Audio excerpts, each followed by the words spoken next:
کہ یو قوم پر صراط مستقیم تلل غواړي او یو قوم ہدایت سره ځان تړل غواړي دې به خپل اسلاف نه یری د خپلو دیني روحاني مذهبي مشرانو یاد به خپلی د هغوی تاریخ به جمدې ساتي د هغوی کردار به جمدې ساتي دا به د دې خبرې نه ښیي چې دی به په صراط مستقیم رواني دغه رنګې مونږ چې نن دلته یو ځای شوي یو دا مونږ او تاسو په یو نسبت ګورې یو ځای یو په یو روحاني رشته یو ځای یو او په یو بهتر نسبت کم نسبت ته چې نسبت رجال الله وی د الله ذوالجلال د نیکانو بندگانو سره نسبت پاغه نسبت موږ را جمع یو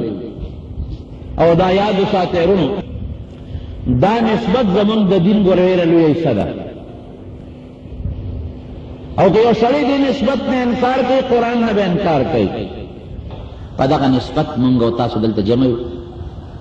او حضرت صاحب رحمت الله علیه الحمدلله زما ورسره نسبت او استاد هم د ډېرو ملګرو ورسره نسبت او زه په حقیقت دا دی یا به د هغې عادت مبارک هم دغسې و یا به زه محسوسوم خو زه چې کله هم هغې له راغلی ما دا محسوس کړې ده چې ما سره دومره مینه ده چې دا به چا سره هم نه ما دا محسوس کړې ده ما محسوس کړې ده او تاسو یقین وکړئ چې زما ناچیز چې هغې ما ته کوم د شفقت په نظر کتلی دي زه هم داسې شفقت په نظر به بل چا ته کتلی هم نه یو ځل تلي حج یا عمرې له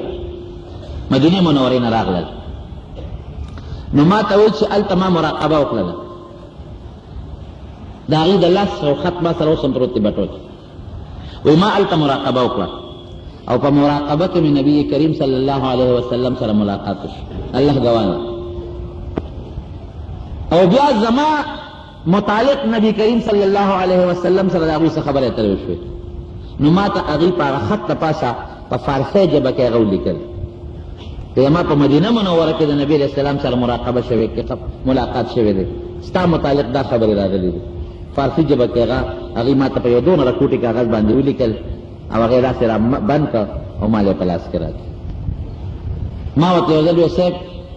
ما ته څه اجازت وکړه دا زما د اجان صاحبان حاجي روزي خان صاحب حاجي محمد ابن صاحب دي ناست دي وایي تا ته ما څلورو واړو طریقو کې بیعت کړی دي اجازت کړی دی دا د هغې هغه محبت او شفقت او ما په خوب کې لیدلي دوه درې خوبونو کې ما هغې لیدلي دي لومبې چې زما د هغې سره نسبت لا نو پیدا یو ځل نیم دلته راغلی وم نو ما یو ډېر ښایسته ښکلی خوب کې لیدلي و ما په یو مجلس کې نبي کریم صلی الله علیه وسلم مبارک تشریف فرما دی او ډېر لوی بزرګان دي ورسره خوبونه دي نو ډېر مختصر وی او دوی ورسره ناست دي او زه هم داسې وخت کې نبي علیه السلام مبارک حج ته روان دی نو چې دوی پاڅېدل نو زه ورته یم چې صاحب نبي علیه السلام مبارک ته چې موږ ته به دعا کوې نو ما ته وایي مبارک چې تا تمام څوک دعا نه کوي نو دوی روان شو نو زمونږ حضرت صاحب رحمت الله علیه ورپسې شاته روان دی نو د نبي علیه السلام مبارک په لاس کې تسبیح دي اوږدې دي نو حضرت صاحب رحمت الله علیه هغه تسبیح راواغېستې او هغې داسې ښکل هم کړو په دې سترګو باندې هم کېښودلې یو طرف یې نبي علیه السلام سره دی بل طرف دوی سره دی نبی علیه السلام مبارک چې مخ راواړو نو هغه تسبیح دوی په خوله او په سترګو یې ښودلې موسکې شوې خندل ما وی یاره دا خو د لوی نسبت خاوند ځکه د تسبیح یو طرف د نبي علیه السلام سره دی بل د دوی سره دی نو زه خو ډېر کمزور یم کله کله به راتلم زما خو درس و په هغه وخت کې اوس هم دی الحمدلله کله کله به راتلم او په هغه نسبت باندې الحمدلله اوس هم مونږ فخر کوو او مونږ وایو چې الحمدلله یو بهترین لوی شخصیت ډېر لوی خدمت یې الحمدلله کړی دی د تصوف په باب کې د تزکیې د نفس په باب کې او زمونږ صاحبزادګان صاحب پرا صاحبزادګان دي دلته کې د حضرت صاحب برخورداران